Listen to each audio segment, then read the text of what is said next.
Hey there, boys and girls of the YouTube world. Today, the Duff Dog and I are going to take this 1985 Chevrolet dually that we picked up and see if we can't make it just a little bit cooler.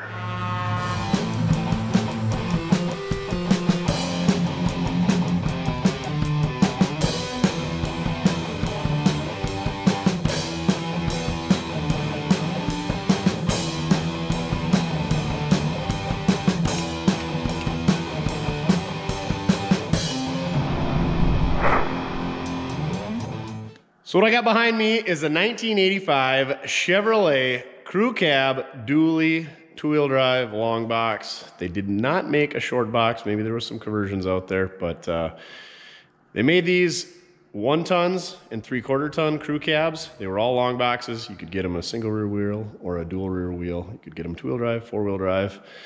But this one's a little bit special. This one's already got an LS swap in it. It's got a 6-liter and a 4L80E overdrive in it.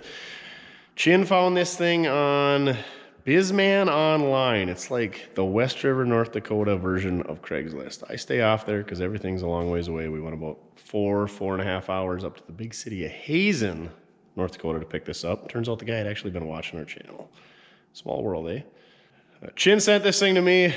Mickelson and I were looking at it, and I said, that's way too cheap. He wanted $5 grand for this thing. I've done LS swaps. I know how much it costs, how much work it takes. I dig white vehicles. I dig square bodies. Dualies are cool. Crew cabs are cool. It's got all the cool factors. So I said, let's take 15 minutes. Let's call this guy up and let's pick his brain. Let's see if he really knows what he's doing. So we called him up. He said, yeah, I was LS turbo swapping this thing. And my daily driver, square body, 3/4 ton 4-wheel drive. The 5.3 that was turboed in that grenaded, so I took the 6-liter and the turbo and everything out of that, put in that. In the meanwhile, I just stuck a stock 6.0 back in this thing. I was programming it, my computer crashed, I lost the bass tune. It runs, but it doesn't run good, and he says, I think it needs a map sensor, yada, yada, yada. So I said, it runs, but it doesn't drive. He's like, yeah, you could call it that. I said, what have you done to it? And he's like, well, you know, it's a 6-liter stock, got an aftermarket Chinese harness, got Chinese headers, the AC's not hooked up. It's got all new drive line underneath it. He says it was a run and drive in 454 4-speed pickup when I got it. I got a clean title. So all the brakes and stuff work because it was run and driving when he got it a couple years ago. It's got a Chinese radiator in it, a mechanical fan, drive-by wire. He says all the cruise wiring is there. He says it has to be hooked up, but it's there, it's modified. What else? He said it's got just a little bit of rust, not bad. One of the fenders is dinged up. Anyway, long story short, from talking to him, I was like, this guy knows what he's talking about. That's a screaming deal. So Mickelson and I waited a couple days, and on a Sunday after my birthday, this is my birthday present to myself, we drove all the way out there with the new trailer and White Ryan, the diesel Dodge tow pig, and picked this thing up. We got him down to $4,500, which I think was an absolute steal. Definitely would have given him $5 grand, but you gotta work the negotiation thing. Who wants to pay full price? So that's how we found it. Bizman Online. I called the guy. If you want to know something about something a long ways away, call the people up, send them an email, ask them a bunch of questions, pick their brains, see if they know what they're talking about. If they don't give you any answers, or if they sound like they don't know what they're talking about, then just tuck tail and run. Let's take a look at this thing. So like I said, this is an 85. And it's white, my favorite color on vehicles, and it's the year I was born, so, you know, we kind of got a connection, don't we, Duff? It's got the Phantom grille in the front, which don't really care for, so I've got an original grille laying around somewhere that might try to sneak in there. The hood was up the entire time we looked at it, so we didn't even notice this until I think we either stopped and got gas or ate or maybe even got home, but there's a whammo in the hood. It must have had the bumperettes at one time. They're missing. I do have a set of those that we can put on it, or hopefully if I can find them. He had the hood strapped down because he had to modify the hood latch, but that's since been fixed, so you can see where the tarp strap was. It's been sitting in the shop here for a couple weeks. I've been walking by it. So I've noticed some things. They've been working underneath the hood, so she's greasy there. The tires are like 20 years old, so those got to go. There's a pretty good whammy in this fender, and it transcends into that door. The The windshield is wasted. We didn't see that in the picture and it wasn't in the ad, but oh well, they're like 150 bucks, something like that. And another 50 bucks for a new rubber. It's got the nice big stainless toe mirrors. Really good on rust. It's got the nice big running boards, which I don't really care for running boards usually, but I kind of dig these because they flare out for the dualies and they're pretty dang robust. She's a 6-pack. It's got terrible tint on it. You can see it says Dickinson Precast out of Dickinson. So this thing must have been a work truck at one time. Cab corners and rockers, super solid down there. A little bit of rust bleeding through, not a big deal. Probably the worst rust in the whole pickup is right here. I don't know what's going on, but we might just try to wire wheel that good, get her cleaned up, and put some primer and paint on it, hopefully. Duff, what are you doing? Oh yeah, he tore out the center console because it was all mosed out. It had some aftermarket console. We'll show you when we get in there. There's a little bit of rust forming right here by the fender. Just surface rust again. It's got dual fuel tanks. That's the other thing that I asked him is, you know, what'd you do for a fuel system? He's like, oh, I bought the 87 tank with the sump and yada, yada, yada, because 87 were the first years of TBIs. And then he put a Walbro in-tank fuel pump in it. So that's all good to go. It's all new stuff. He didn't do anything with the tank on the other side. So we're probably gonna have to address this because I want to take this thing on some road trips and we're gonna need both tanks with that 6-liter. This fender is good. It's got a really cool, nice, big, heavy-duty mud flap down there, but we only got one. There's a scratch above the tailgate and then just, or taillight, and then just a little dent below it. And then I think this dent is just in this banding, so maybe we can find another banding. Looks like it came out of Mike Flannery in southeast Denver, so she's a Colorado truck. It's got the fancy aftermarket tow bumper. I don't know why they cut those 2 holes, if they ran the exhaust through there or what, but they got a big old 7-pin trailer plug in there now. The tailgate is actually pretty dang decent. I'm sure this thing had a topper with the holes drilled or some type of ladder rack or something, but I'm thinking a topper because the bed floor is like hardly even scratched up. That's usually what I look at. It does have a gooseneck or 5th wheel. I think it's a gooseneck is a proper term. There's a plate bolted to the top of the frame, so it's all set up for that. We got some goodies in the back. This must have been for your camper jacks.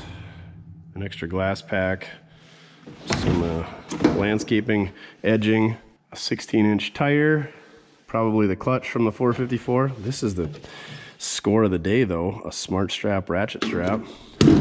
Looks like we got an extra couple of chrome simulators up here.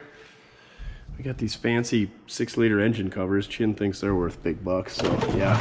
We didn't even see all this because the back of this thing was just plumb full of snow when we picked it up. So other than the simulators and the covers and the ratchet strap, a whole lot of garbage back here. Oh, there's the factory tire iron and all those tools. Sliding rear window. It's got this cool little roof rack. Chicken chasers, of course, because all the dualies pretty much have those, I think.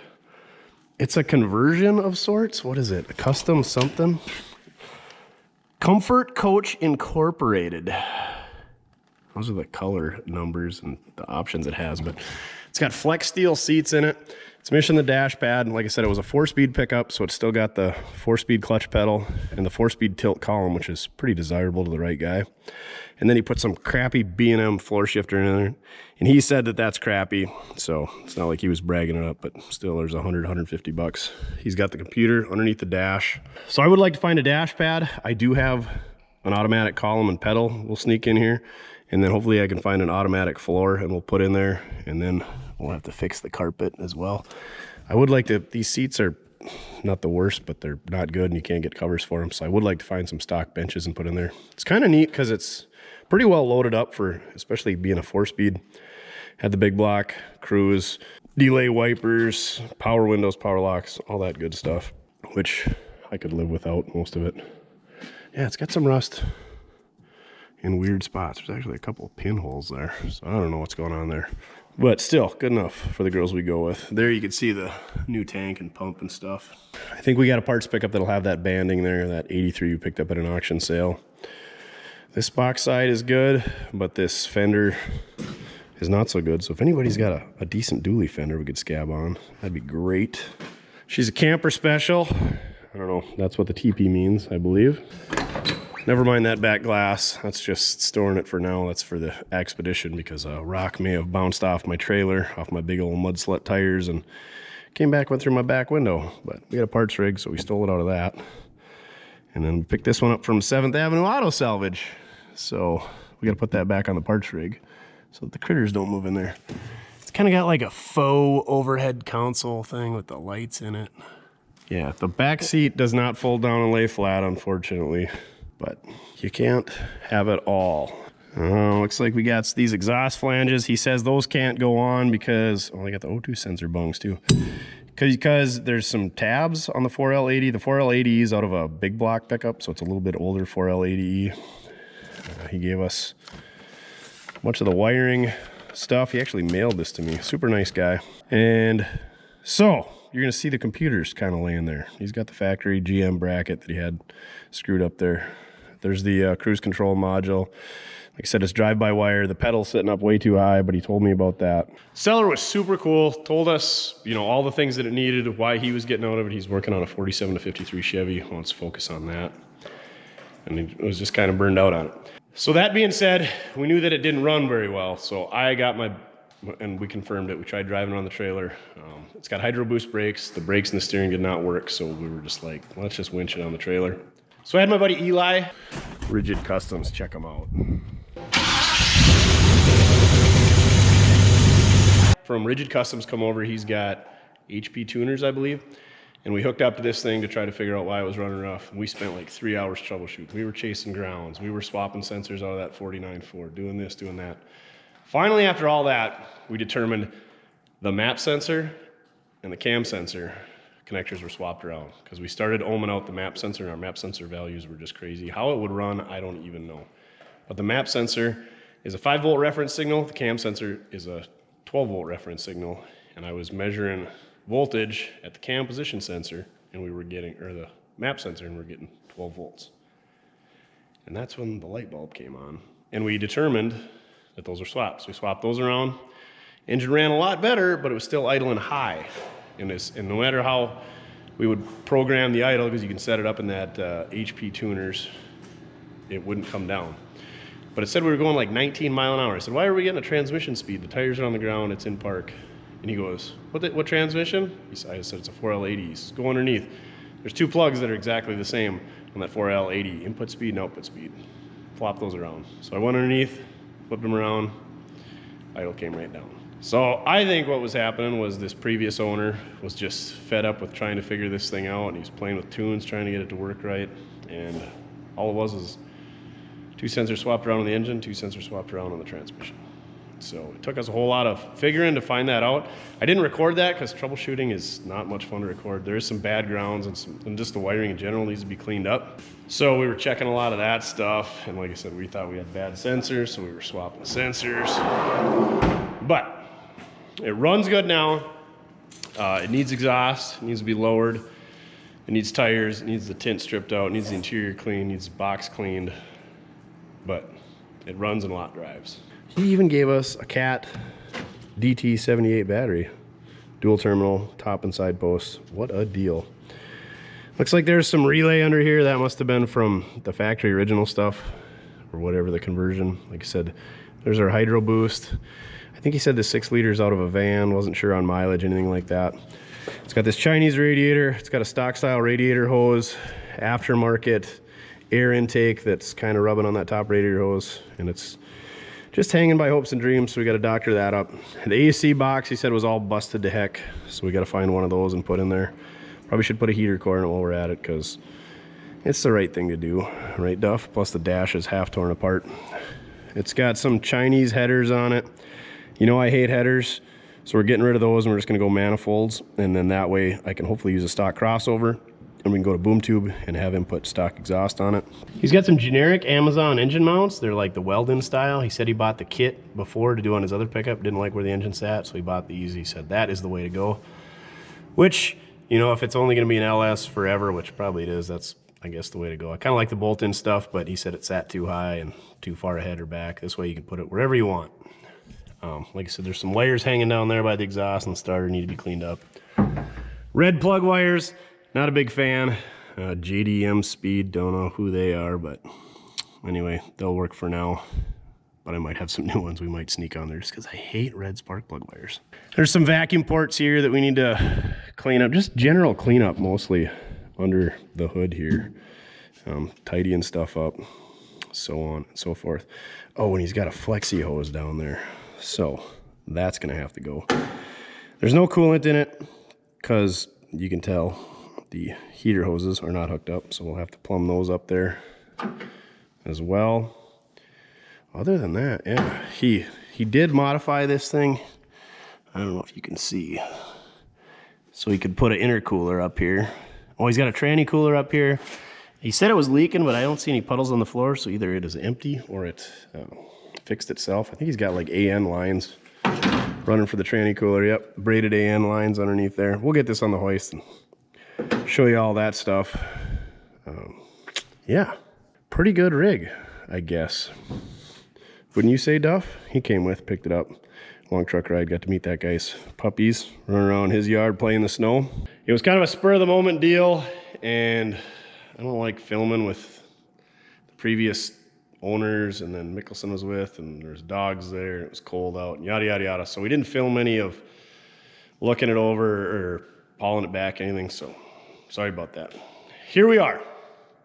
So first thing I'm gonna do is clean the bed out of this thing because it's been just driving me nuts, all that stuff in the back of there. Because, you know, I could put my own stuff back there. So let's get that all cleaned out. And then we'll start doing some other stuff like the steering column, shifter, pedals, manifolds, grill. I got the suspension kit on order from Switch Suspension. You know, I'm gonna ruin this thing by lowering it. Actually, I'm not, because we got their airbag assist set up in the back. So this thing should tow even better than it did before. Pretty excited about that. It needs new tires anyway, so I want to get it lowered and then see if these size tires clear. And if they don't, then we'll have to get a smaller tire when we order tires, because I don't want to order new 235/85s just to find out they're not going to clear, because that would be no bueno. And then I'd have to put these tires on. I have to go buy another vehicle to put those new tires on. All right, let's get to cleaning.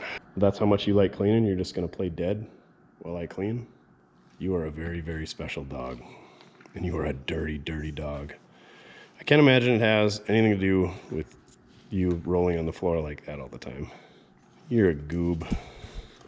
You are a goob. Oh, such a dirt ball. Such a dirt ball. You think my floor would be cleaner from you wiping it up all the time? Oh, the tailgate even opens. I think that's the first time we tried it. What a deal.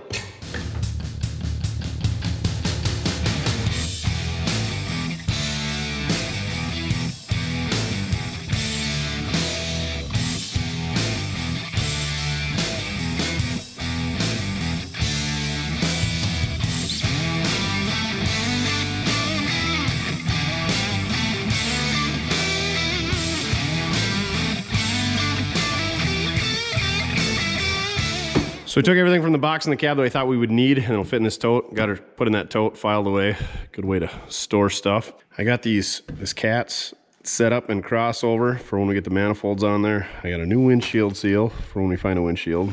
I've got a tilt column. I believe it's out of that 81.2 Suburban that we used as a donor for the front clip under that 61 or 2 Chevy crew cab.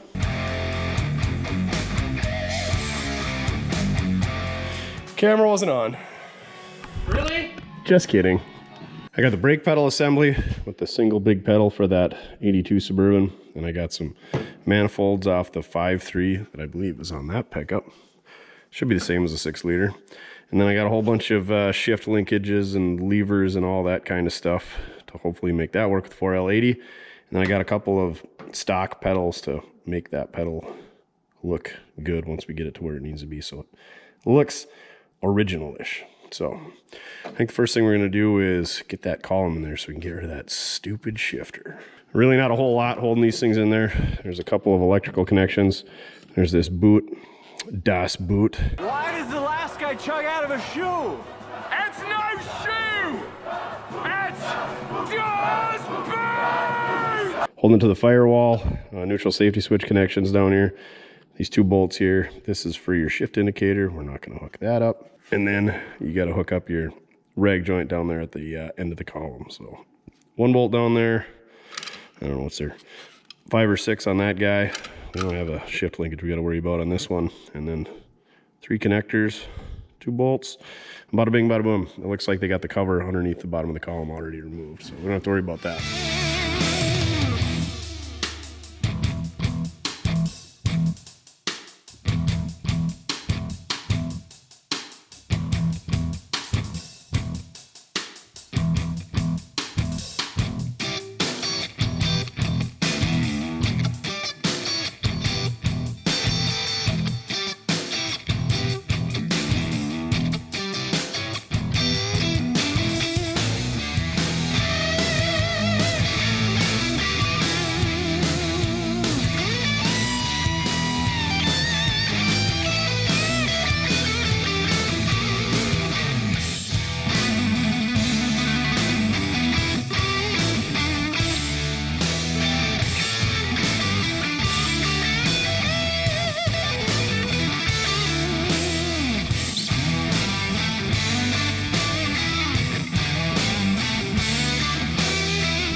So we got our column out. Really the hardest part was getting all these wires. I hope they're all the same.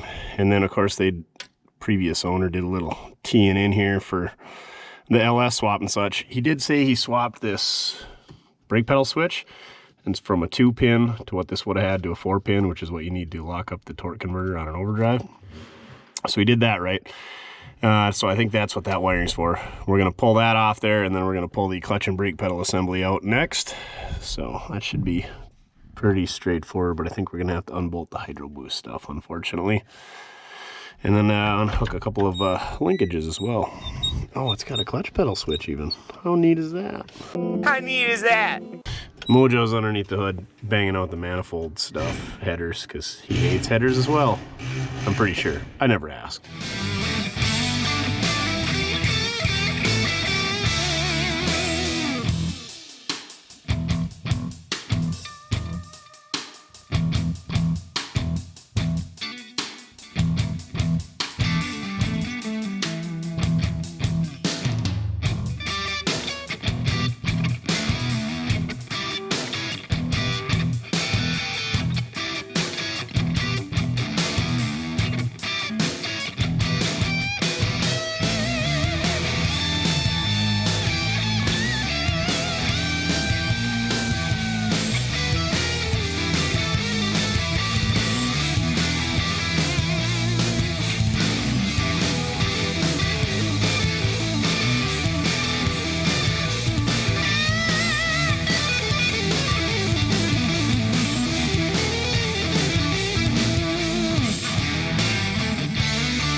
Man, getting that out of there was a struggle.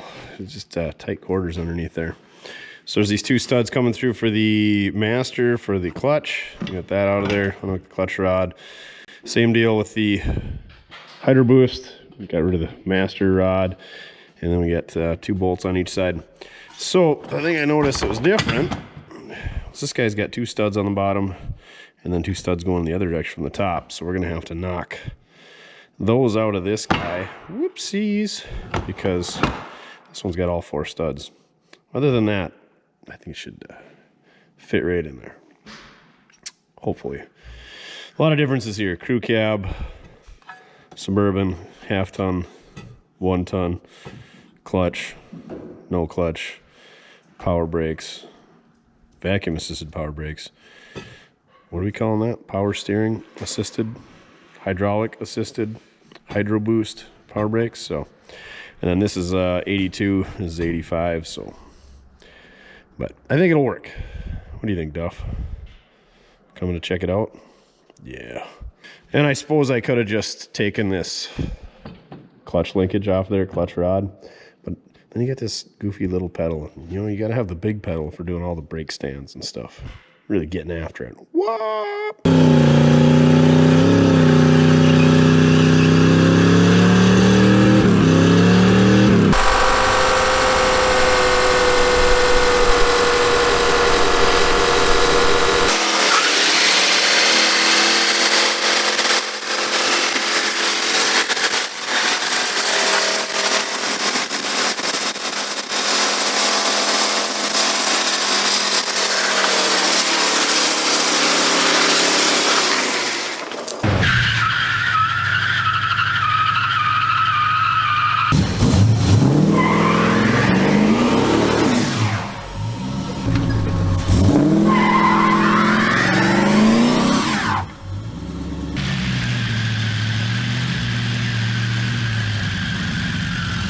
What do you think, Duff? You like burnouts? Yeah. All right, let's get those studs knocked out and get this thing slid back in there.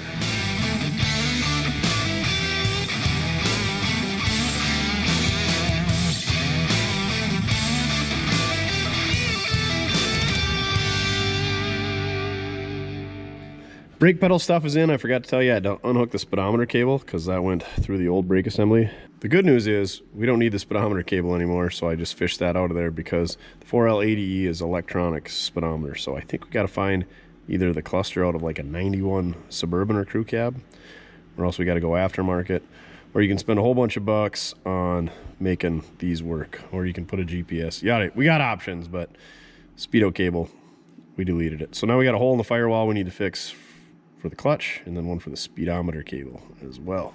But the saga continues with the steering columns. This is our 85 column, this is our 82 column. See this turn signal stock, see how they're different? This has got all the wiper stuff on it. This does not. So we got all this stuff here, I believe, is for the wipers, and then we got some extra connectors in the ribbon that this one does not have.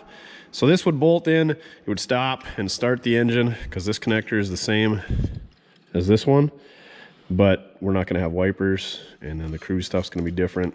The cruise is just this little guy on the 82 model, and then also it's got all your neutral safety stuff, which this does not have. So our harness probably doesn't have that anyway, so we're not too worried about that. But if I'm going to go through the process of swapping this column, because they are kind of a pain to fish through the firewall, see if I can't get the right column. I do have a Suburban way out back in a snowbank that we got from 7th Avenue Auto Salvage in Fargo. Shout out to those guys. The steering column was out of it when I got it from them. It was laying inside because somebody came and bought the column, but never came and paid for it, never came and got it. The bad news is that thing is buried in snow. So we're gonna go trudging through the snow with a shovel. We're gonna see if we can get it out of there, because I love shoveling. And Duff just loves going outside. But before we go outside, let me show you what Mojo's got going on here. He's got the stock manifold on there. We had to clearance the frame a little bit, so he's got it cut out of there with a cutoff wheel, and then took a flap disc and smoothed her down, so it's a nice transition. It's not big, ugly, butchered with somebody did with a drill or a torch or a plasma cutter. So pretty much wrapped up on this side. Now we gotta go to the other side. I guess we're gonna have to do a little bit more clearance in there. 2-4. We have clearance, Clarence. Roger, roger. What's our vector, Victor? But headers be gone. Oh, we gotta finish hooking up the dipstick, and then also the transmission dipstick. Since I was from a big block, it isn't cooked up to the back of the 6-liter, so we might have to make a bracket for that or do something, modify it, but we need to get that hooked up. We can't just have her zip tied to the wire harness. That's no bueno. You gonna grab a shovel? Go dig out a Suburban. Hopefully we can find it. Well, there it is. Next to the Suzu squish nose, you can see the bumper and headlight trim. That's it. It's under a lot of snow. This should be fun. Idiot. Only thing we get the skid steer. Oh, that's funny. This is not gonna go well.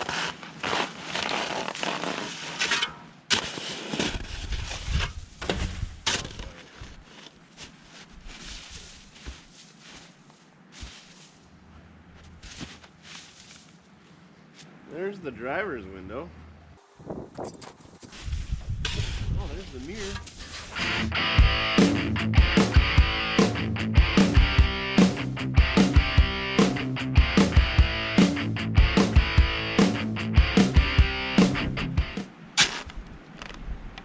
You've been a lot of help, pal.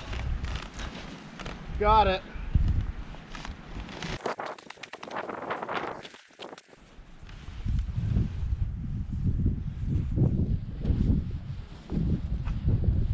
Boy, I'm gonna be pissed if it isn't in here. Oh.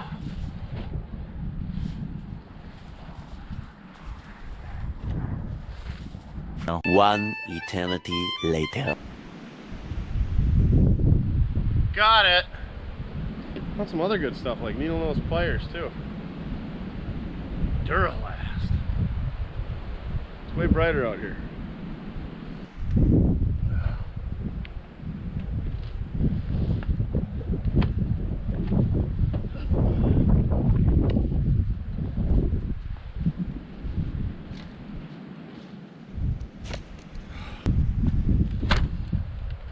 sure to latch that. We don't want the critters getting in there. Whew. Well, hey, pal. How's it going up there? Find any critters? You want to help me out of here? Oh. Yeah. All right. You carrying the shovel or the column or the camera? You got it made around here. At least you don't have hurricanes or alligators. All right. Load up. Let's go back to the shop. Tell you what, that little golf cart thing sure is handy. That one looks way more gooder, don't it, Duff? This is the one out of that 84 Suburban. The connectors all appear to be the same, so we're gonna slide that in there. Also, while I was underneath there, I stole that little tab bracket thinger that pushes the brake pedal switch, so that's installed, good to go. Now we just need a steering column. All right, it's good to have junk around, ain't it, Duff? What do you smell? All right, let's stick this thing in there and yeah, I don't know. Watch me work real fast.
We got all our suspension components from Switch Suspension. We got drop spindles, looks like they are Beltex. Pookie's here. He's doing Duramax things in his brand new khaki pants. Hell yeah, brand new. You from Iowa? Yeah, you know Ryan from Iowa Classic Cars? I do. Yeah. My best friend. Comment down below with your favorite version of the Duramax. We got 2-inch drop spindles, 2-inch drop springs. I think this is a 6/8 drop, so these must be like 3-inch spindles, 3-inch springs. We got bag brackets, we got a flip kit, we got C-notch. We went all out and we got the airbag helper springs. There's the brackets for it. They make a nice kit for it, so go check out Switch Suspension. And then we got the drop shock or shock extension brackets, whatever you want to call it. Don't look at what he's doing. 3 inches a lot, that's my wife. Easy peasy lemon squeezy. We ain't done a dually yet, so this will be interesting. I think we're gonna get rid of this top helper leaf. We're gonna figure out what we do with this anti-sway bar. There's this proportioning valve for the rear brakes. We're gonna have to do something with that. And of course the kit doesn't come with any instructions, so it should be great. But I got all kinds of help today. And Daisy. That's pretty cool. And the chin. All right, take your 12-point socket and get out of my life. Okay.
You heard it right here, folks.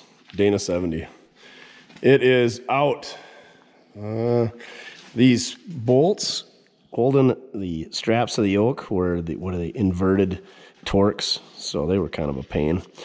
Pookie had borrowed my socket, so I had to go steal those back. And even with that socket, they were still kind of a pain. We got rid of the helper springs or add-on springs up top, the overloads. Same thing with the bottoms. We can always add more springs back in later. And since we're putting bags on here, these springs should be, we're gonna make it so it rides nice when it's empty. Get a load on it, then you pump the bags up. So she's still gonna be a work truck, don't you worry. Now we gotta figure out how to drop these springs down so that we can get the rear end on top of it. That was another reason we had to get rid of those add-a-leafs on the top. That way we got room for the rear axle in here. Otherwise, with those, it was like another inch or inch and a half higher that the rear end was gonna sit. And like I said, we don't need those with the bags. So now we gotta get these springs loose, get them swung down so that we can set the rear end on top of it, get it swung up there, measure where the center of the axle is gonna sit, and then we're gonna cut these bump stops off, make sure to move our wiring and brake lines and everything else that's in the way. Oh, we don't have any brake lines to worry about. And then we'll cut her out for the notch, bolt our notch in. It is a bolt-in style. And then we'll start putting our bag brackets and all that. Chin broke my shock mount, so we gotta address that situation as well, but shouldn't be too bad. Worst case scenario, we just cut some rivets and put a new stud in there. Right, Daisy? You're dirty. You're a dirty girl.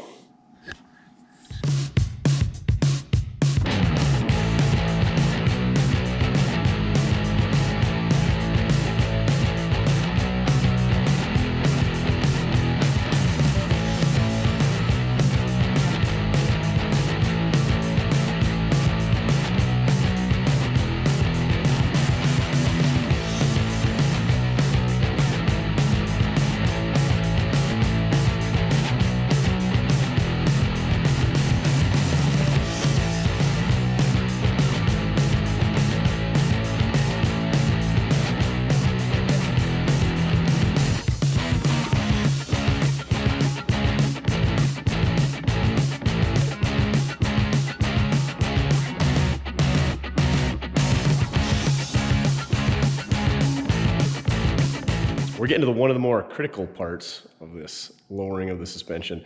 So this is where we're gonna bolt our C-notches in. So we gotta cut the frame for the C-notches, put it up there, drill the holes. So the first thing I did was set the truck down on some stands and then got the rear end up to ride height. And then I took a straight edge with a level and figured out where each side of the axle was, measured the distance between there, found the center line of our axle, and then marked that. And then I took a cardboard template, cardboard aided drafting, CAD. Looks like Bush Apple was our beer CAD box selection of the week. Tech tip of the day. Beer box cardboard is way good. It's nice and thin, easy to work with, readily available because I'm sure you got sandwiches in your fridge. I marked each of these brackets for the C-notches, left and right. These are bag brackets. They mount on the outside. The bag goes between there and the leaf spring. And I trimmed this piece of cardboard out so that it follows that notch like so. And then I marked the center line of this, and then I marked that cutout on the frame, and now we're ready to cut. You don't want to screw this part up. I mean, there's a little room for error in there, but you want to get the rear end centered. Well, you want to get that cutout centered with the rear end.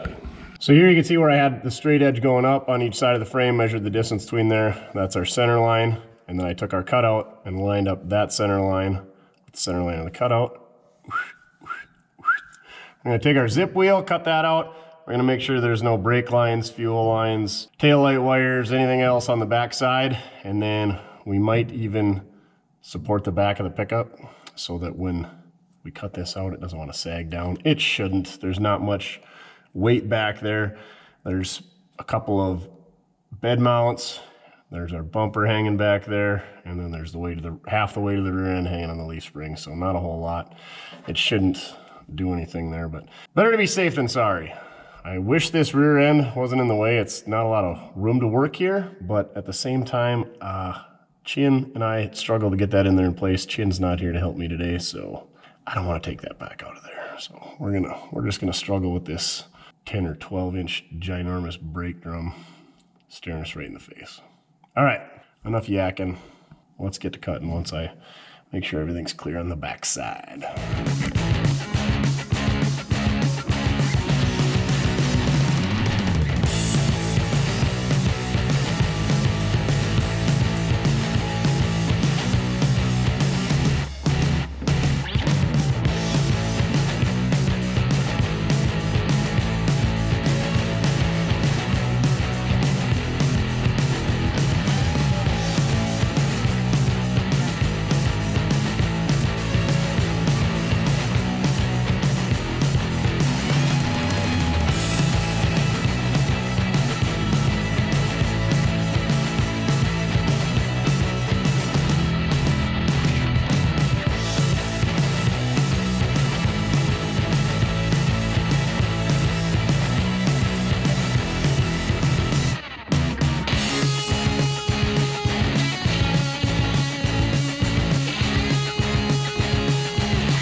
Tell you what, that drill and hole stuff, that's real fun. Get yourself a Norseman drill bit set. Real good. We just punched 11 holes through this thing. 1/2 inch, I don't know what this plate is, 3, something like that. Frame rail, it's not that heavy. But cut through them like a hot knife through butter. Use a little Croil to cool it off and assist in the cutting. Like a hot knife through butter. A couple things we learned. There's a slotted hole right there where that silver bolt is in. And we didn't have to mark the center line of this axle. We could have just cut that hole in our template, put it up there, line that hole up, went from there. And then we wouldn't have had to put the rear end in place and would have made life a lot easier. But live and learn. Of course, this kit did not come with any instructions. So learn from my mistakes. Leave the rear end out of your way and just use that slotted hole. And then it's also got this big hole here. That's where the rivet would have been for our shock mount. Of course, we knocked those rivets off to get the shock mount out of there so that we could repair that son of a biscuit. Also, switch suspension not only didn't send instructions, look at them bolts. They got nylocks on there, or locking bolts, and the threads just barely touch the nylock. There should be 2 threads sticking past. That's what my engineering schooling tells me. So we're gonna put some longer bolts in there and maybe give them guys some feedback that they should put longer bolts in their kit. And then these 2 bolts, like, couldn't they move this bolt ahead 1/4 inch and this bolt back 1/4 inch? Because they're kissing cousins like that Oklahoma feller has got going on right there. I mean, I don't know. I don't know much about much, but we're learning. One thing I do like about the switch suspension kit is this C-notch has this plate on the inside. A lot of them are just the side plate on the outside and then this bottom plate. So this is a nice strong plate, shouldn't give us any problems. And another thing before I forget, this proportioning valve bracketry is wants to come up and hit our gooseneck plate. So we're gonna have to do some modifications to that son of a biscuit too. And I should order some brake hoses because now would be the time to replace those. Right, Duff? Right. All right, we're gonna well, I suppose we'll put the bag brackets on while we got her here. So we're gonna put the bag brackets on. I think it's these, I don't know, 3 bolts here. Take those back out, put our bag bracket on, put longer bolts in. And then I think this one comes out, and then there's a plate that, or that crossbar that goes over there to keep the frame rail from tipping in. That's pretty schwanky. And then we'll have these pretty much done.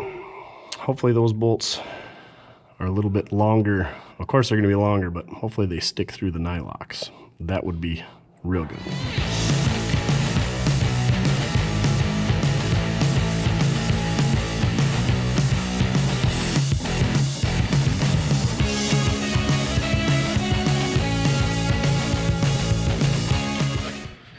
Bag brackets on, the bolts there's almost a thread sticking out, so we're gonna have to put longer bolts in. But we are gonna have to take this bracket on this side off once we get our shock mount figured out, because this covers up that hole, so. We'll round up some longer bolts. Good news is they're grade 8 bolts. Bad news is they're too short. So we'll have some fresh grade 8 bolts laying around. Okay, now we just get to do it all over again on the other side. It'll take way less time because we're gonna crank the camera in high gear.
So I took the front shocks come with this bolt, and the diameter is too large, so I whittled that down in our lathe.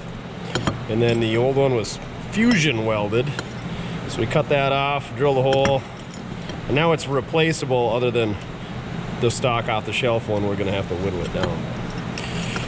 We got our upper shock mount fixed. Now I just got to put it in there and replace all the rivets with 3/8 hardware. Should be good to go. Easy peasy lemon squeezy. We got the back pretty much wrapped up here. We got our bags in. Upper bag bracket went with the C-notch. This lower bag bracket just kind of sits over the leaf spring and then goes underneath our flip kit. And then we put some shock extensions in there. That keeps your geometry the same for your shocks. We got some new Beltec shocks, front and rear.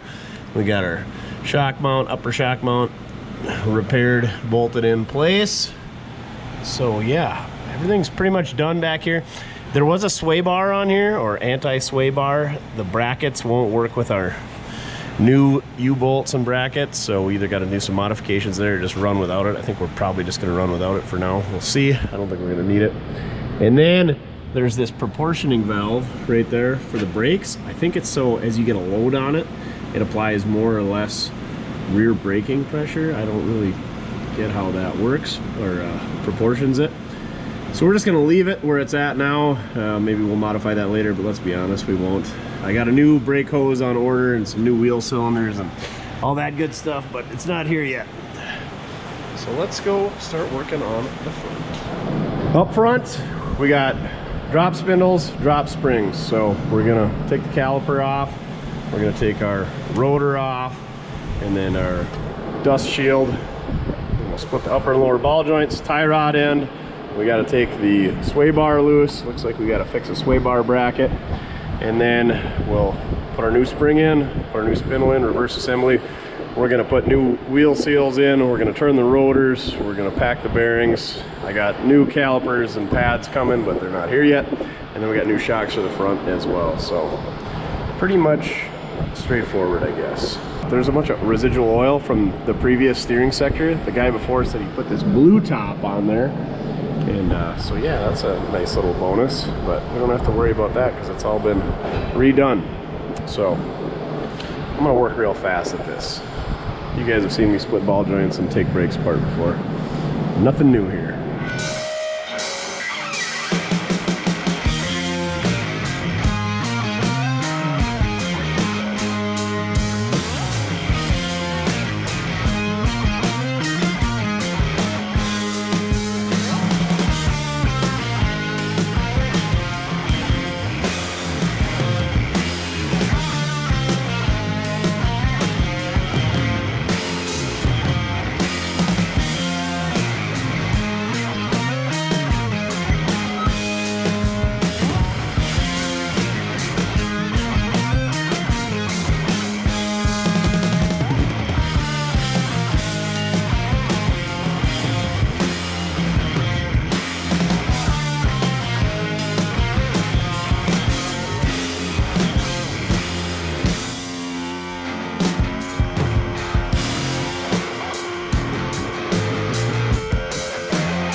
Got our spring and spindle back together, dust plate on.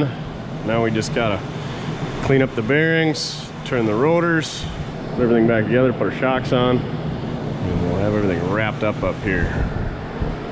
We got our bearings all cleaned up. We got one rotor turned.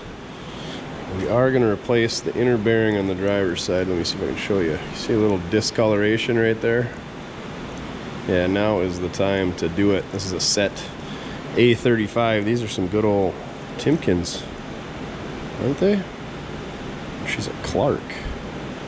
Duff, you ever heard of a Clark bearing? Anyway, outside looks good. Inner on the passenger side, excuse me, looks good. So we're gonna pack these, put them together. We're gonna put some new seals in with the 8974S's. Yep. And so we can put the passenger side together, driver's side. We gotta wait till Mojo gets done truing up the rotor, and we gotta get ourselves a bearing in a storm. Should we show them how bad the storm is? So we see if we can see. The furnace has been running non-stop just to keep her 50 degrees in here today, and the backup furnace kicks in on 50. And that one's been running too, so it's not good. You can see the 54 mercury by the road. Barely. The road is glare ice. Mojo said there was some finger drifts when he drove out here. Not good.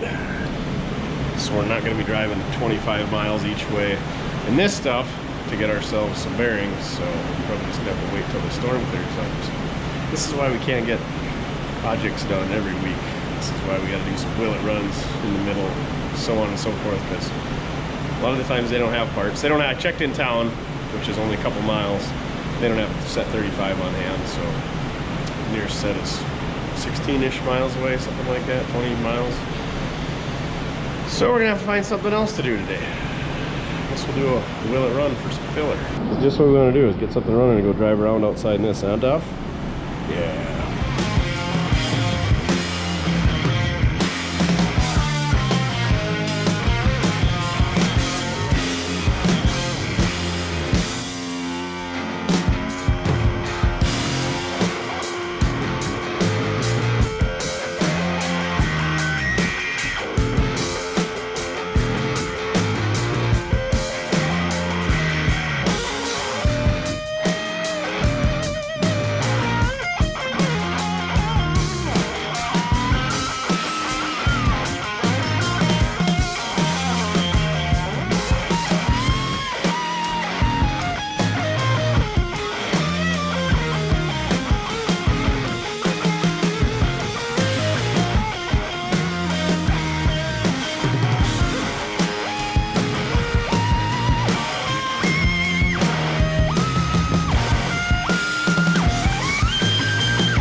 Would you look at that? We got her sitting on the ground, tucking some tire in the rear. That running board's real low. Ended up putting some, what are these? 235/65s up front. They're a 26-inch tall tire. That's what switch suspension says we need for clearance. We're gonna take this thing to boom tube, have him put some exhaust on it. I wanted to get it down on the ground first. That way when boom tube does the exhaust, we're not gonna have any clearance issues later. If you put the exhaust on and then lower it, the rear end might hit or it might drag or whatever. So I ended up swapping the stock cast iron manifolds, and I stole the cast iron manifolds off the 49 there. There's some just Chinese generic ones. They tuck closer to the engine. They're pretty much the same dimensions as those headers. So We did end up putting new calipers and pads up front, and we put new hoses all the way around, and then we put new wheel cylinders in the back, so all the brake stuff should be new. Put some new bushings in the sway bar. Got our steering column and linkage all hooked up for the 4L80. Had to modify it just a little bit, but all we had to do was put a spacer in there. Not a big deal because where the 4L80 sits, and seems how this didn't have a 4L80 from the factory. But anyway, we're gonna head this thing over to Boom Tubes, get some exhaust on this thing, and hopefully once we get exhaust on it, put some miles on it. We're running out of time for our head. All right, here we go. We got the crew cab back in the shop here, so this thing's been moved in and out of the shop, I don't know, half dozen times with no coolant in it. Let's finally resolve that issue and get some hoses on it and get the HVAC stuff looped, or maybe install some HVAC hoses, whatever. But we got to get coolant in this thing so we can actually start, you know, driving it, working some bugs out. Right, Duff? No, we're not working on Ford flatheads today. We're doing LS stuff. We're doing the cool, go fast stuff, not the slow old man stuff. All right, let's get the hood open and get after it. So top hose is present. We just need to find a way to tie it up to the, I don't know, radiator sport fan shroud so that it's not hanging down there rubbing on our cores. The lower hose, I want to put an indexable unit in there so that our non-flexi hose that we put on there fits a little bit better. And then we got these two ports coming off the water pump here for the HVAC. I think we're just going to loop those right now, seeing as how we're missing some HVAC components. So they sell these cute little loops on Amazonia. We're going to put one of those on there and get some coolant in this thing so we can run her for a bit longer, because I think there's an exhaust leak and I want to tie up some wires, do a few other odds and ends.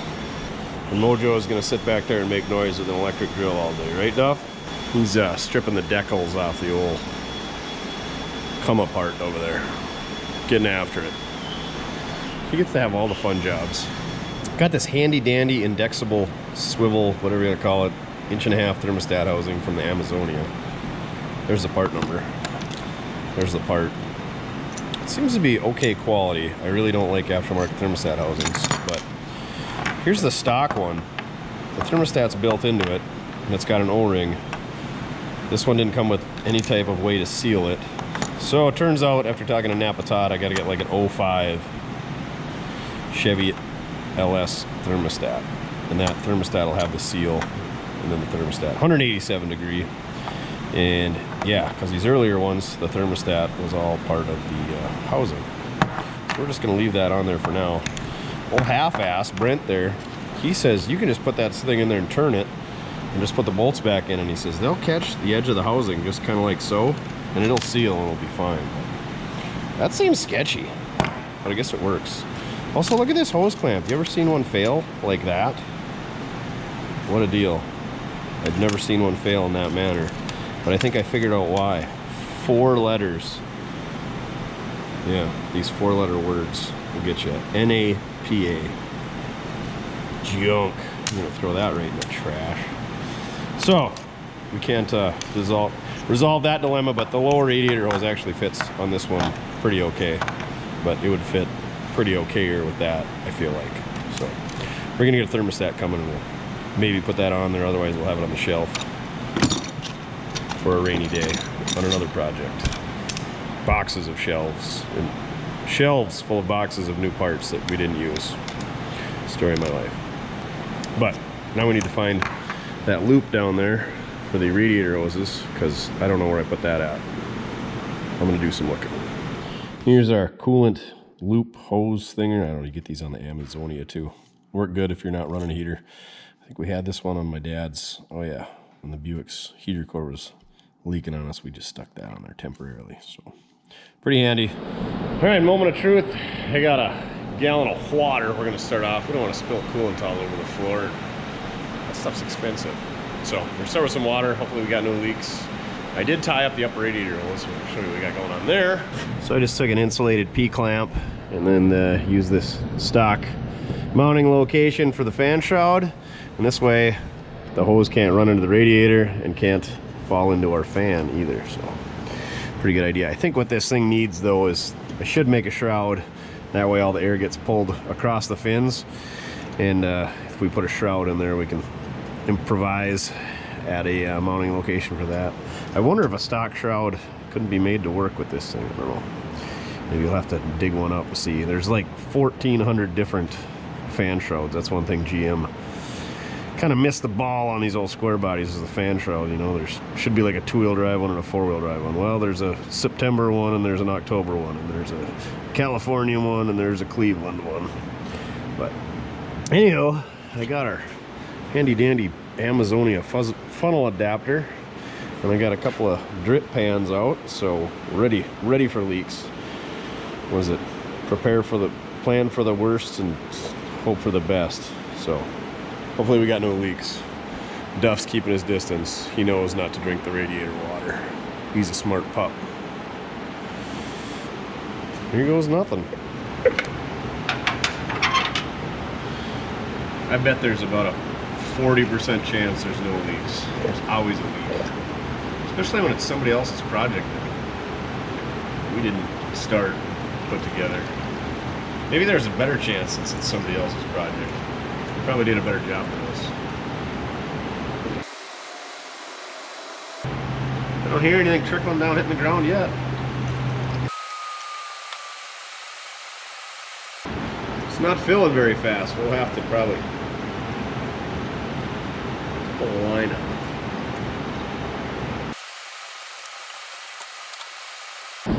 There you go, 1 gallon down, she's dry on the ground. We're a poet and we didn't even know it. We'll be right up there with that pudding character in no time. Wearing bibs and dancing around, pressure washing things.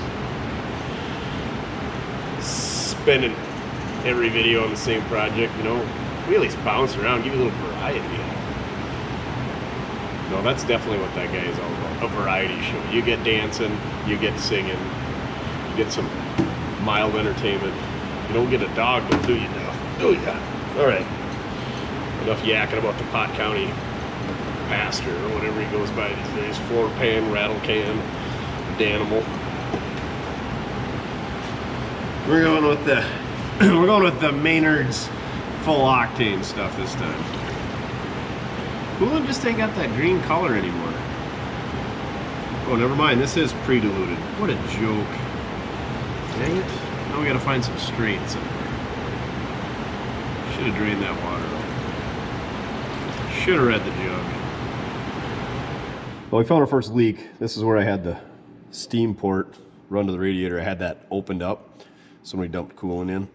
It would bleed out faster, and it was leaking out of that, so not to be surprised. But this was the fitting that the previous owner had down there. I don't know that that port is big enough. That's like, man, smaller than 1/8 inch. And then it should be a barb on this side, and yeah, that's for like a, I don't know, compression fitting or something. So I'm gonna go see if I can find a barbed fitting, and we're gonna put in there and just, I don't know, I'm a geek about using the right fittings, and I keep a pretty good amount of them on hand. If I don't have one, we'll get one coming. But yeah, I don't like that. Clamping hoses on threaded fittings like that are not ideal. Use the right fittings, folks. Don't half-ass it. Whole-ass it. Never half-ass two things. Whole-ass one thing. I think this was left over from our Holly intake swap on the 66 Buick. And this is a 1/8 inch NPT to 1/4 inch hose. It's an aluminum anodized fitting. We're going to use that. Way more good. We're going to get some more on order too, because we only got one left. I always save your old junk, because you might need it for your other old junk.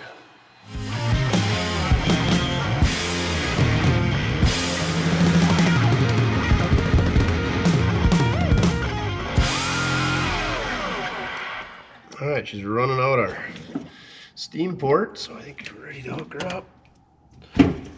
Oh boy, there's some pressure there. Not sure what I hate getting on my hands worse, brake fluid or coolant. You just can't get it out of your skin.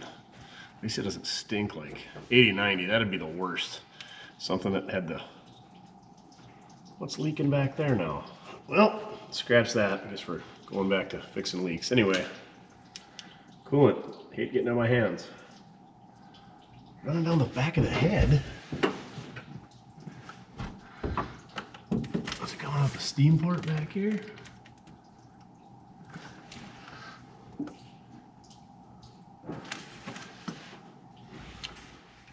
So using my proctologist mirror here, whatever you call it, it looks like it's coming out the back of the head, and there's a crossover for the steam ports at the front of the engine, which this hose that we just hooked up to the radiator is hooked up to. And on the back of the engine, it's the same connections, because you can flip the head side to side, you know, there's no left and right heads, but they're capped off back there, and it looks like it's leaking from that, or that's nearest I can tell. So we're gonna pull that out. I think there's a little O-ring on there, and hopefully we'll find one off another engine I got. We can just pop that in there, and then when we take that one out, we can look at it, maybe put a new O-ring on it, or maybe the other one that we'll swap in there fixes it. But if we swap it real quick, we don't have to drain the entire cooling system. Luckily, it's up pretty high on the head in the cooling system, so we're not going to make a huge mess. But we're not going to do it right and drain the coolant. We're just going to do the old quick swap-roo. Hopefully that's what it is. I think these things have a dry intake on them, so it can't be coming from the intake. And it looks like it's coming up higher than the head gasket, and I don't see many head gaskets that leak externally. I know it happens, but I never really run into those.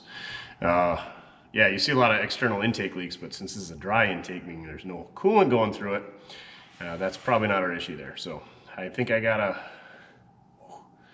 got this chopped 49 Ford right here. We'll just steal one off of that thing quick. Here's what we found. The O-ring and gasket, whatever. It's supposed to be an O-ring around that nubbin there. Right, Duff? Nubbin's that a word? Anyway, it was MIA, so now we need to find a new one of them gaskets to put back on that thing. That's pretty easy to fix. At least we didn't pull a head off thinking it was a head gasket. People like to point fingers at head gaskets. Why is that? Dodged a bullet. So I had an LS gasket set. Here's the O-ring that we need for that guy. So now I can put that back on the chopped 49 Ford. We don't have to worry about that leaking on us, hopefully. And hopefully it fixes this thing. Somebody must have had that apart and lost the seal or robbed it for something else. Who knows? But I don't see any more leaks. Duff's checking it out. He says there's no coolant other than, you know, what we'd already spilled, taking this in and out and on the steam port. But anyway, that's pretty awesome. No leaks. Gotta love that. All right, let's figure out what we're gonna work on next. As you can see, we got this dually up on the lift.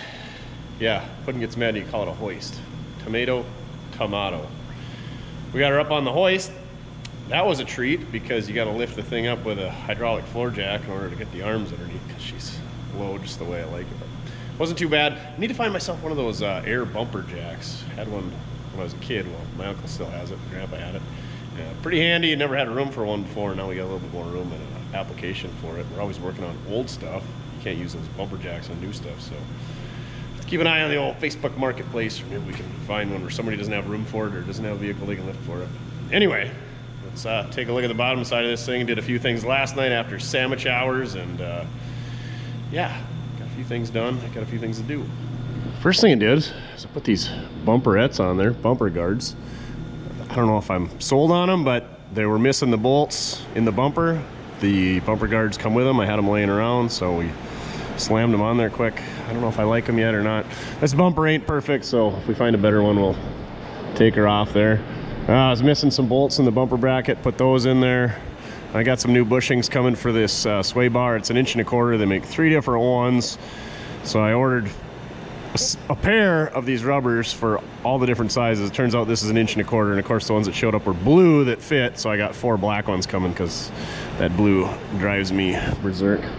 We're missing this strut rod here. I would imagine that was either when he was building it or something, but I don't know that we need it, but keep an eye open for one.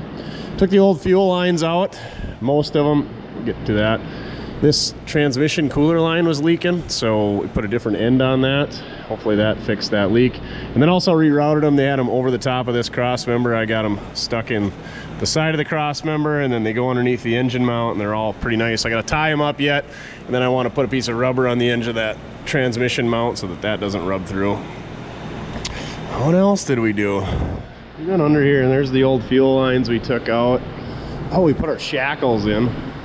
We got some 1-inch drop shackles. They're about 1 inch shorter. I don't know, it's, you know, 1 inch back here is probably gonna equal a 1/2 inch up there, but you can see that's where I ran the chain over the rear end.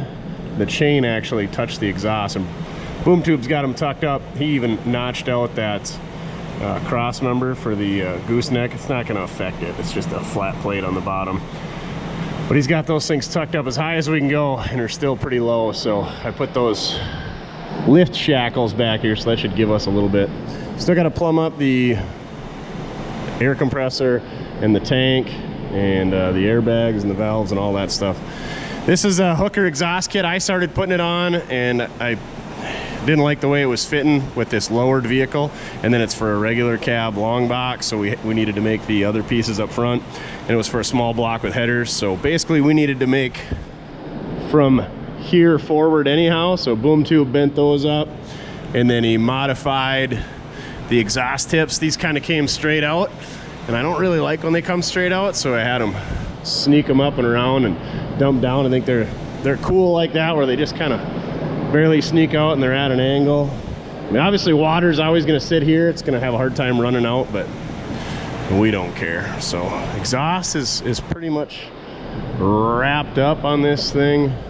Here's where our valve was for our dual tanks, and there's all of our old abandoned lines we're not going to use. I got a new 20-gallon 87 tank, so it's got the baffles for the fuel injection, and then I've got a high pressure valve. So we're going to try to plumb in 2 tanks and run 2 tanks, and then I'll put a high pressure in tank fuel pump, a Walbro, and so then this valve will control the gauge, so you know which tank you're using, and then it should run the fuel pump as well. We'll run that through it, so you're not running the fuel pump on the tank that you're not using. So right now it's just running off this single tank. He did basically the same thing, 87 tank with he doesn't have a Walbro pump in it. I asked the previous owner, he said he's got just a generic one. So I've actually bought a generic one and a Walbro. I think we're gonna put the Walbro in, and then we'll just throw the generic behind the seat in case we ever need it. Both 2 tanks, you got twice the possibilities of a pump to fail, but odds are twice as good you'll make it home. So we're gonna have to do a little bit of plumbing, and we'll get to that.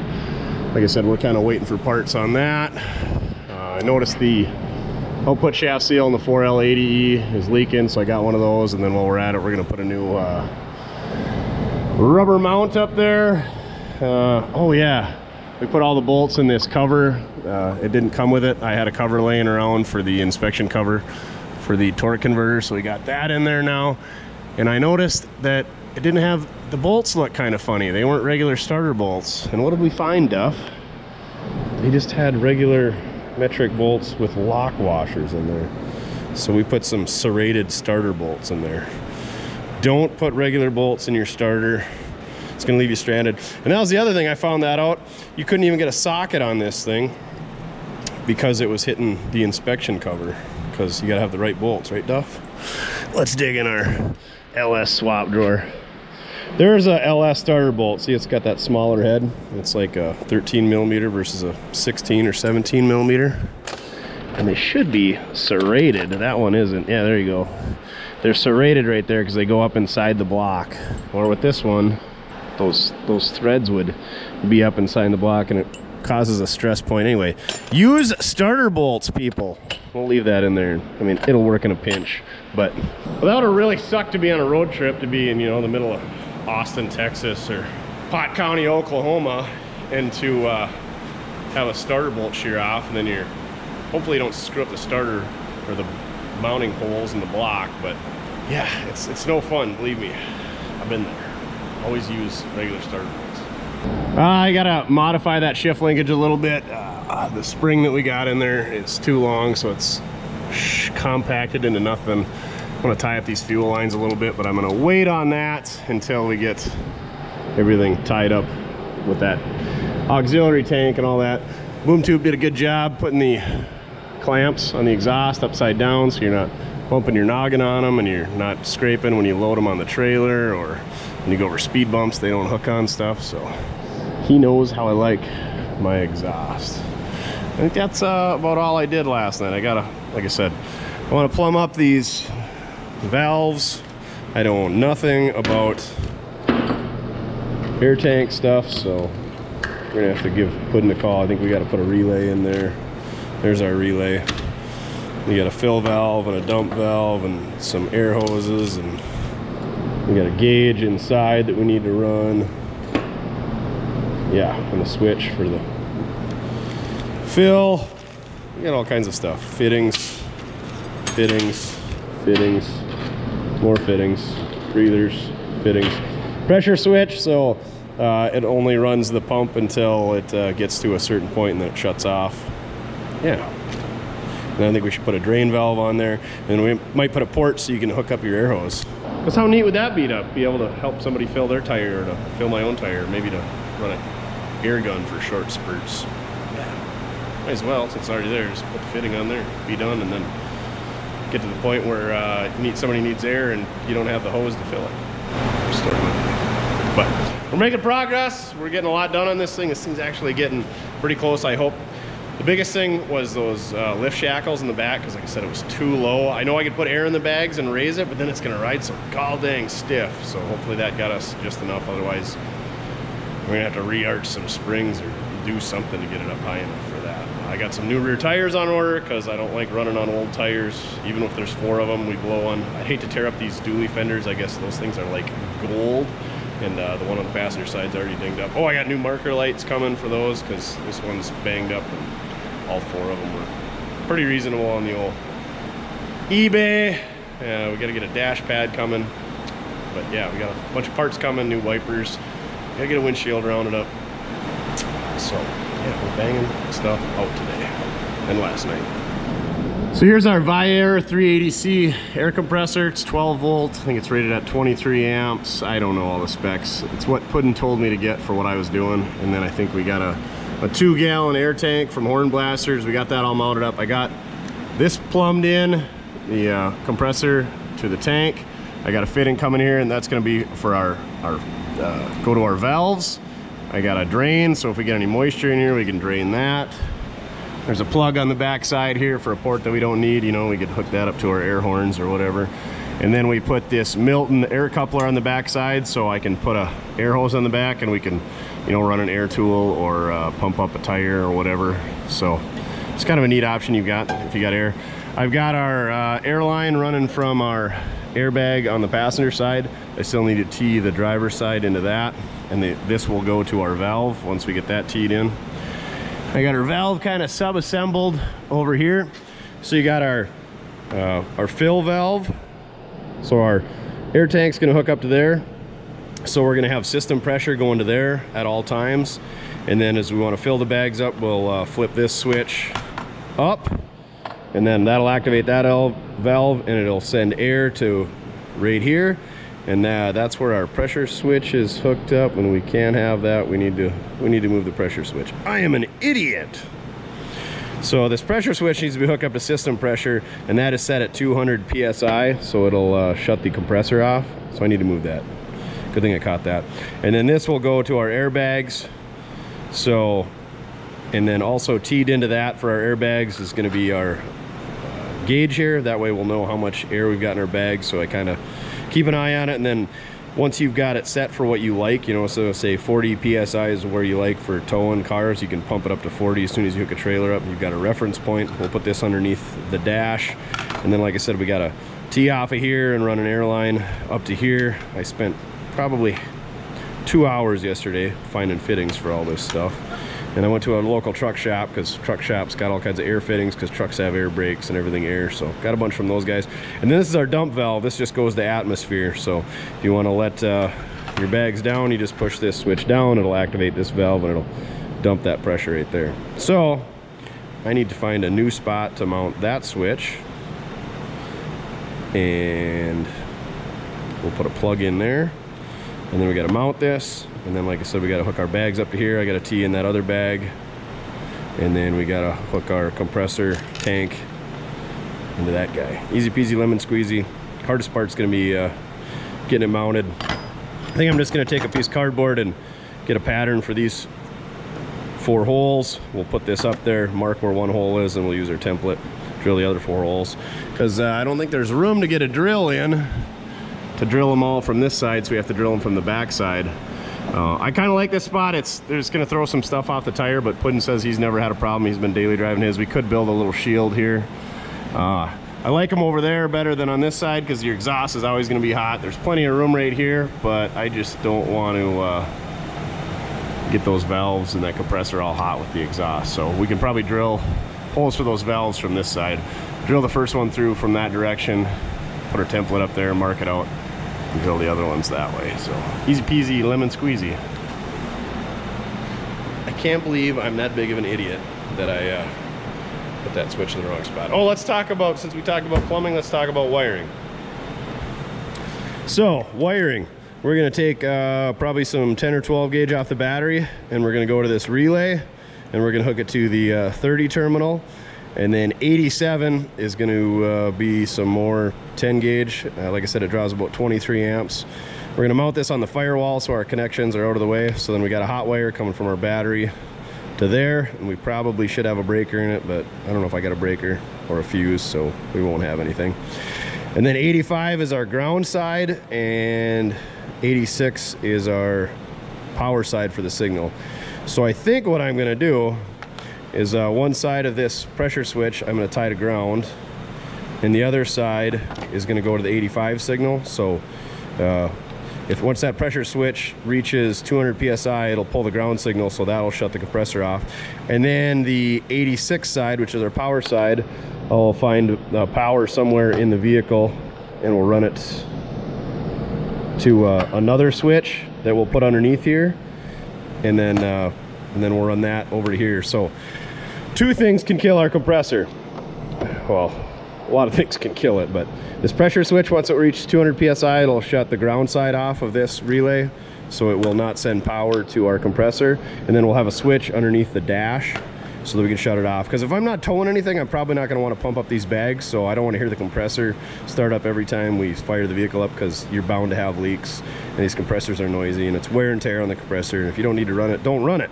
If you've got airbags like Puddin does, where his pickup goes bumps up and down, you got to fire it up every time you run it, then it's different. But this way we can shut it off. So I'll put a second switch down here that'll be coming from probably key power, because we don't want it left on and running whatever. So we're gonna go key power to that switch, and then to the 86 side of our coil on the relay here. So yeah, this actually doesn't have an 87A on it. What a cheap freaking relay. Anyway, this is from Viair. The gauge is from Viair. I can't remember what these are. Puddin told me to get these valves. SMCs. He says he's had really good luck with these SMC valves. But yeah, that's pretty much all it is wiring wise. And there's a lot of ways to do it. You could have power coming to the pressure switch and then going up to this switch here. You could run it off key power. You can run it off battery power. You could have the switch on the ground side if you wanted to. There's a lot of different ways you can do this. There's no right or wrong way to do it. I thought about running the power from the relay and down through this switch and into here, because this is rated for 20 amp, but Puddin's like, the compressor's rated for 23, so you're kind of at the max on it. Yeah, better safe than sorry. So we'll have to run a couple more wires, and then we got to run a T into that, and then we got to run an air hose into this guy too. So we got to drill a couple holes in the firewall to fish that stuff through. Easy peasy lemon squeezy. The other thing is with wiring and with air hoses, get them out of the way, tuck them up, get them tied up nice and tight so that they can't vibrate, so they can't rub against anything, because if it rubs through, your compressor's not going to run, or you're going to have a leak, or bad things are going to happen. So spend a lot of time planning out, what does it say, an ounce of prevention is worth a pound of cure. So spend more time, you know, figuring out where you're going to lay things out, where you want them. You know, if you want it in the cab so that it's out of the way, but then you got to hear it, yada yada yada. But you know, put grommets through the the firewall where you're on the wire screws and the airline screws so they don't rub. Same deal if you're going over a spot on the frame that's sharp, you know, put an insulation there. If you're running it close to the exhaust, put some insulation in there, all that. So take your time, do it right, do it once, and the system will never ever give you problems again.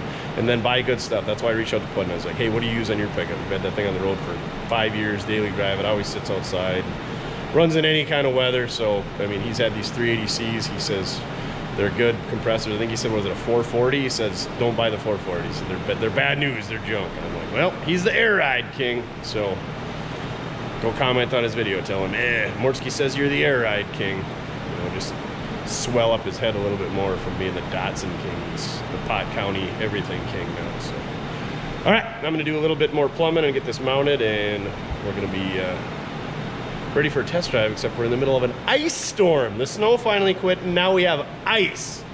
So I'm not driving that thing on the road today, so I don't know if we're gonna get a test drive in for you guys this week. Like my first legit test drive in this pickup. I guess we'll have to wait till next week. That's how projects go. Can't just bang it out in one video. So that being said, I appreciate you guys for watching these projects. So I'm gonna get back to doing projects. Rant over. What do you think, Duff? You like projects?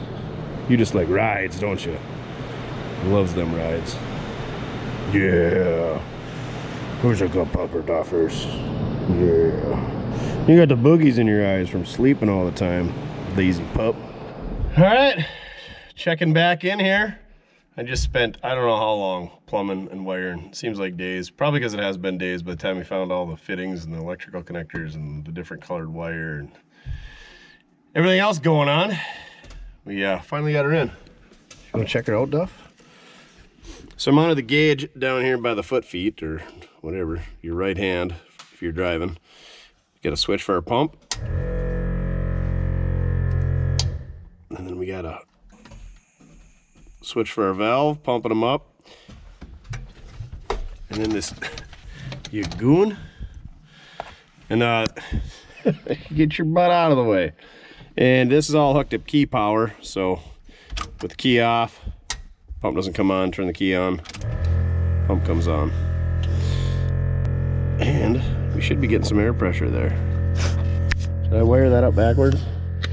You're not helping the situation, Duff. Oh, maybe it's backwards. Oh, up is down and down is up. So it looks like right now we got about 90 PSI in there. And that dumps it. I need to mount. A switch must have spun on me. That should dump her down to nothing. Yep. We're already up to 30 PSI. Don't take much. And there's a 200 PSI switch wired in on the ground side of the relay. Let's just talk about the electrical. So the way I wired this thing up is I got the relay. Hey, I'm talking to the people. You don't talk to them. I did all the work, all of it myself. Can I just bask in my glory? Okay, thank you. So I got, starting from the battery, I've got 10 gauge wire going to the relay, and then from the relay, that's on the 30 post on the relay, and then from the, come on now, 87 on the relay, I've got 10 gauge going down to the compressor, and then controlling the ground side, which is the 85. Yeah, you can try nudging the camera all you want, but we're talking here. The 85 side goes from ground to that pressure switch and then up to the relay. And then the 86, which is power for the coil on the relay, I've got running up to this switch on the dash, and then that goes into the fuse panel, which is fused and it's hooked up to ignition. And what else did we wire up? Oh, and then jumpering off that ignition wire going to this switch, I got jumpered that up to that 3-position momentary switch for our up and our down, and that goes down to the valves. And then I just put a ground down there, or tied all the same stuff to the pump, the switch, and the 2 valves. All just got a 5/16 stud coming off the frame, and they're all grounded through that. So pretty straightforward stuff. And then I just got an 1/4-inch air line going from that bag to this bag, and then a T coming up here to the valves, and then teed into that. I got my gauge hooked up, so it's keeping an eye on the how much poundage we got in the bags back there. You could put another gauge in here and see what your system pressure's at, but I really don't care what system pressure's at. And I wanted it wired up to key power so that, you know, if you left the switch on and something failed, it wouldn't burn out your compressor and maybe burn down your vehicle. The key's got to be on, this way you could still have the same thing happen, but at least you would be in there and be present because your key would be on. And also I wanted a switch in here. You could just wire it up to the key and not have that switch in here. I don't need that compressor to run every time we start this thing. It's only when we got weight in the back, a trailer, or hauling a bunch of stuff, or maybe we will like having a little bit of air in the bags at all times, but that's to be determined. That's why we want that gauge, so we know where to pump it up, where it rides the best. That's the whole point of the gauge, I guess, for me. So, yeah. Airbags, cool stuff. I'm not super excited about where that gauge and switch is at, so we might do something different in the future. Hint, hint. But anyway, I was sick of it. I just want to get her done. Whatever. It ain't super pretty, but it should be reliable and it should be done right. I think, maybe. That being said, guys, we're out of time this week, so hopefully we'll see part 2 of this dually. Needs a windshield. We got to do a test drive. Maybe get rid of these seats, spruce up the interior. We got to get gauges working, work the kinks out. We got to tie up some wiring, loose ends over there with the computer and whatnot. And then we're going to go for an RID, aren't we, Duff? So, that being said, thank you very much for watching. Check out our other videos. Yeah, check out the merch, link down below.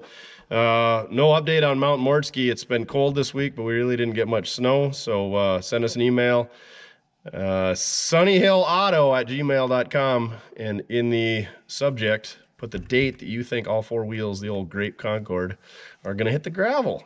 Mount Mortske has gotten bigger since we showed that thing last, but not a whole lot. So yeah, and then maybe win yourself a prize if you guess the right date. All right, I'm gonna clean up shop and go have a sandwich and move on to the next one. Remember, it doesn't matter how you get it done, as long as you're having fun. I think dually, square body, LS, overdrive, cruise control, airbags, lowered. They're gonna be a lot of fun. Okay, on to the next one.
We got all our suspension parts